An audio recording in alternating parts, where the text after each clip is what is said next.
They say that curiosity is a dangerous thing, but I never thought curiosity could actually kill you. I never thought it could reach out from a piece of wood and snap your neck like a dry twig.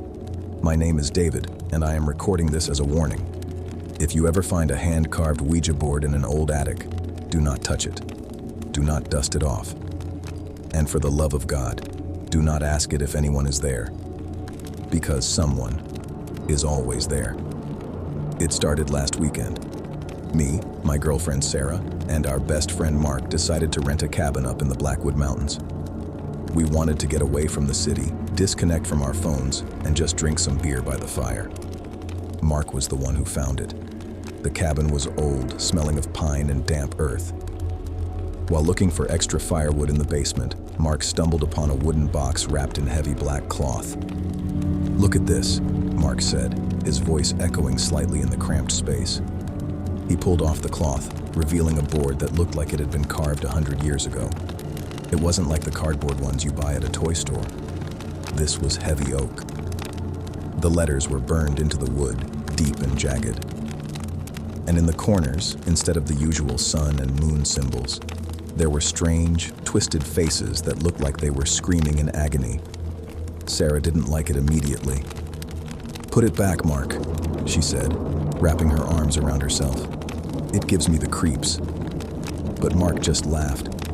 Mark was always the skeptic, the one who poked fun at horror movies. "Come on, Sarah," he teased. "It's just a piece of wood. Let's see if the cabin is haunted." I should have stopped him. I should have taken that board and thrown it into the fireplace right then and there. But I didn't. I wanted to impress them. I wanted to show that I wasn't scared. That was my first mistake. We waited until midnight.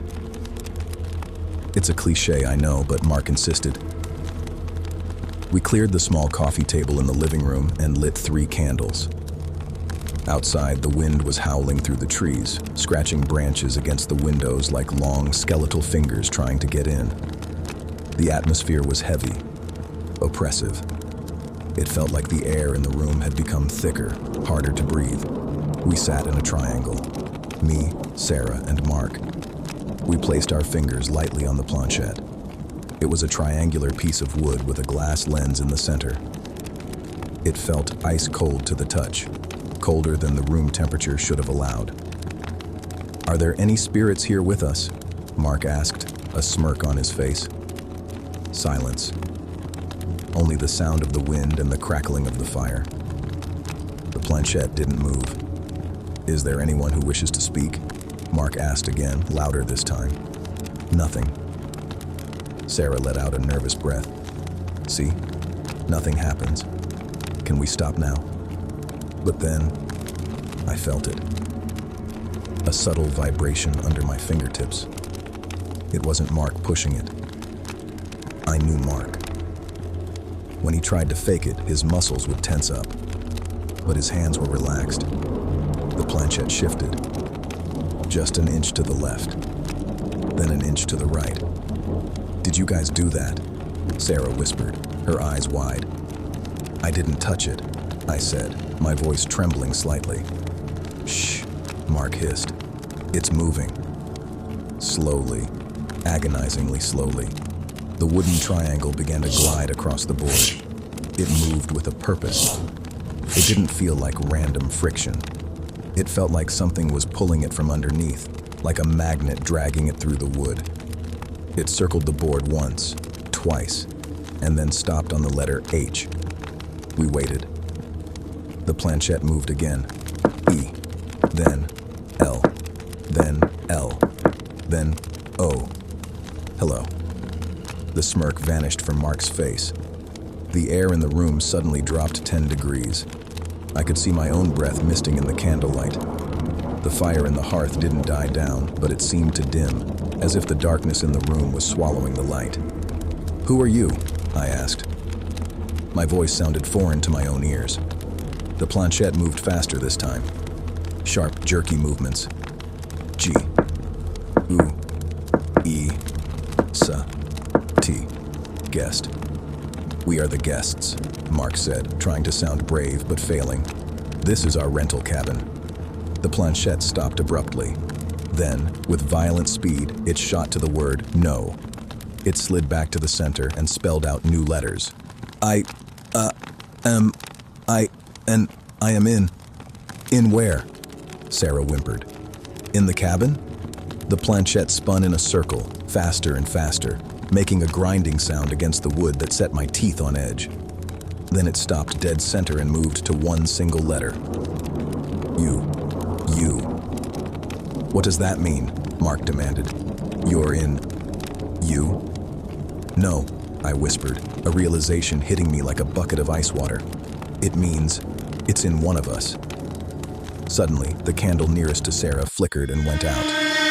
Not like it was blown out by wind. It looked like it was pinched out by invisible fingers. Sarah pulled her hands away from the board. I'm done. I'm not playing anymore. You can't just leave, Mark yelled. You have to say goodbye. That's the rule. I don't care about the rules, Sarah screamed, standing up. I feel sick. I feel heavy. And that's when we saw it. Sarah was standing up, but her shadow on the wall didn't move. Her shadow remained sitting at the table, its hands still on the board. I blinked, thinking it was a trick of the light. But then the shadow turned its head and looked directly at me. Mark didn't see the shadow. He was too busy staring at the board. Guys, Mark whispered, his face pale as a sheet. Look at the planchette. Even though no one was touching it, the planchette was moving on its own. It was carving deep scratches into the wood as it moved like a knife. It spelled out one name, over and over again. S-R-H-S-R-R-H,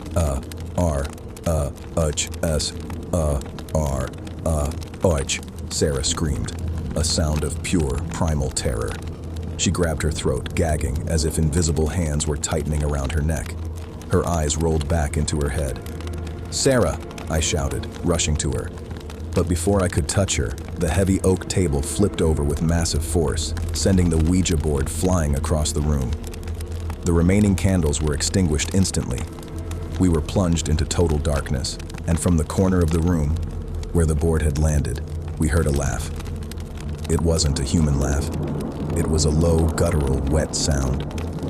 And then, a voice spoke. Not from the board, but from the darkness itself. Rule number 1, the voice rasped. Never stop playing.